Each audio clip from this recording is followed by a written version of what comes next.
குமரி மண்ணுக்கு அழகு சேர்க்கும் குழித்துறை மறைமாவட்டத்தின் புதிய ஆயராக நமது குமரி மண்ணின் மைந்தர் மேதகு ஆல்பர்ட் அனஸ்தாஸ் அவர்களை திருத்தந்தை பிரான்சிஸ் நியமனம் செய்துள்ளார். அவர் ஆயராக திருநிலைப்படுத்தப்படும் திருநிகழ்வு பிப்ரவரி மாதம் 22ஆம் நாள் வியாழக்கிழமை மாலை 4 மணிக்கு மறைசாட்சி தூய தேவசகாயம் பிறந்த நட்டாலம் திருநகரில் விமரிசையாக நடைபெற உள்ளது. திருத்தந்தையின் இந்திய தூதர் பேராயர் லியோபோல்டோ ஜெரல்லி முன்னிலை வகிக்க மதுரை பேராயர் மேதகு அந்தோனி பாப்புசாமி திருநிலைப்படுத்துகிறார். புதுவை கடலூர் பேராயர் மேதகு பிரான்சிஸ் கலிஸ் மற்றும் கோட்டாறு மேனாள் ஆயர் மேதகு பீட்டர் ரெமிஜியூஸ் இணைந்து திருநிலைப்படுத்துகின்றனர். கோட்டாறு ஆயர் மேதகு நசரேன் சூசை மறையுரை வழங்குகிறார்.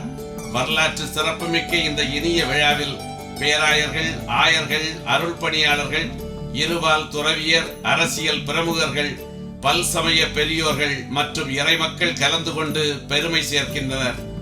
மகிழ்ச்சி நிறை இந்நிகழ்ச்சியில் பங்கேற்று அணி சேர்க்க உங்களை அன்போடு அழைக்கின்றோம்.